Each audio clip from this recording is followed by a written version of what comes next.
আজকের আমার রেসিপি হবে ভেষজ উদ্ভিদ গ্যাদাল পাতার একটা দারুণ রেসিপি। এটা একটা লতানো উদ্ভিদ, এখানে সেখানে এটা যে কোনো গাছের উপরে কিন্তু লতানো অবস্থায় হয়ে থাকে। এই ভেষজ উদ্ভিদ গ্যাদাল পাতা এটা কিন্তু একটা মহা ঔষধের মতো কাজ করে, বিশেষ করে যাদের বাত, আমাশয়, কোষ্ঠকাঠিন্য, পেট ফোলা, মুখে অরুচি, খিদে না লাগা, পেটে ভালো হজম হয় না, এই সমস্ত প্রবলেমে ওষুধের থেকেও তাড়াতাড়ি কাজ করে এই গাঁদাল পাতার রস যদি আপনি খালি পেটে খেতে পারেন 2 চামচের মতো, সামান্য একটু 2-1 ফোঁটা মধু মিশিয়ে। এছাড়াও এই পাতা দিয়ে বিভিন্ন ধরনের রান্না করে খাওয়া যায়। এই গাঁদাল পাতার ঝোল খাওয়া যায়, বড়া খাওয়া যায়, বাটা খাওয়া যায়। তো আমি আজকে এই গাঁদাল পাতার একটা বড়ার রেসিপি আপনাদের সাথে শেয়ার করব। তার জন্য প্রথমে আমি এই পাতাগুলো গাছ থেকে ছিঁড়ে নেব। গাছের থেকে সমস্ত পাতাগুলো আমি ছিঁড়ে নিয়েছি আর ভালোভাবে ধুয়ে একটু জল ঝরাতে দিলাম। এবারে এই পাতাগুলো না মিক্সিতে বেটেও নিতে পারেন, আবার কুচি কুচি করে কেটেও নিতে পারেন। আর এখানে আমি পেঁয়াজ, কাঁচা লঙ্কাটা কুচি করে নিয়েছি, আদা রসুন গ্রেট করে নিয়েছি। এই পাতার আরও একটা বিশেষ উপকারিতা আছে, সেটা ভিডিও শেষে বলবো। আপাতত রেসিপিটি দেখে নিই। তো পাতাগুলো আমি খুব সুন্দরভাবে একদম কুচি কুচি করে কেটে নিয়েছি আর এতে 1 চামচের মতো লবণ দিয়ে প্রথমে ভালো করে চটকে এর রসটা বের করে নেব।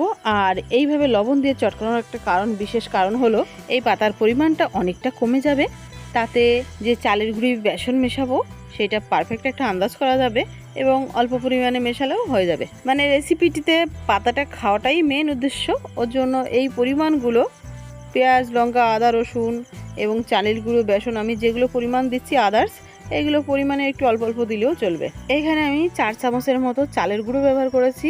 পরিমাণ মতো দিয়ে দিলাম হলুদ, জিরে ধরে মিশ্রিত পাউডার, সামান্য একটু গরম মশলা পাউডার, লঙ্কার গুঁড়ো সামান্য একটু। লবণটা কিন্তু দেওয়া লাগবে না, কারণ শাকটা মাখানোর সময় লবণ দেওয়া হয়েছিল।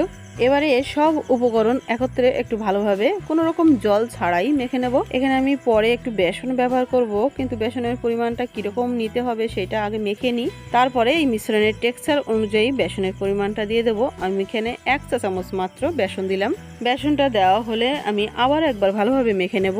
আর এই মিশ্রণের মধ্যে কিন্তু আমি 1 ফোঁটাও জল ব্যবহার করলাম না। হাতের মধ্যে এইভাবে কিছুটা মিশ্রণ নিয়ে বড়ার মতন করে চাটুতে হালকা তেল দিয়ে শ্যালো ফ্রাই অর্থাৎ এপিট ওপিট মুচমুচে করে ভেজে তুলে নেব।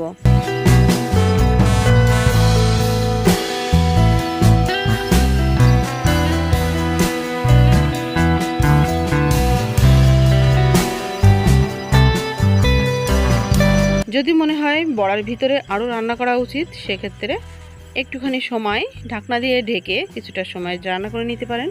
কিন্তু বড়ার ভাজার সময়টা প্রথম থেকে শেষ পর্যন্ত ঢাকনা দিয়ে ঢেকে ভাজা যাবে না, না হলে বড়াটা কিন্তু মচমচে হবে না। যাই হোক, এইভাবে যদি এই পাতা রান্না করা হয় তাহলে ছোট থেকে বড় সবাই কিন্তু চেয়ে চেয়ে খাবে। আর এর যে এত উপকার, এটা আপনি একদিন খেলেও অনুভব করতে পারবেন। পাতাটার গন্ধটা একটু বাজে হলেও এটা একটা রামবান ভেষজ উদ্ভিদ। এখানে সেখানে রাস্তার ধারে, ঝোপে ঝাড়ে, আগানে বাগানে এমনিতে হয়ে থাকে। এই গাছগুলো দেখলেই এইরকম ভাবে রেসিপি করে নিজে খাবেন, বাড়ির সকলকে খাওয়াবেন। ভীষণ উপকার। এই পাতার সব থেকে মহৎ একটা উপকার আছে, সেটা হলো যদি কারোর শরীরে যে কোনো অঙ্গ কার্যক্ষমতা কমে যায় অর্থাৎ প্যারালাইজড এর মতন হয়ে যায়, তখন সেই ব্যক্তিকে এই পাতা বিভিন্ন ধরনের রেসিপি করে খাওয়ানো এবং সেই সমস্ত অকেজ অঙ্গে এই পাতার রস লাগালে ভালো উপকার পাওয়া যায়। তো যাই হোক বন্ধুরা, ভিডিওটি আশা করি সকলের কাছে ভালো লেগেছে। ভালো লাগলে লাইক, শেয়ার, সাবস্ক্রাইব করে আমার পাশে থাকবেন। খুব ভালো থাকবেন।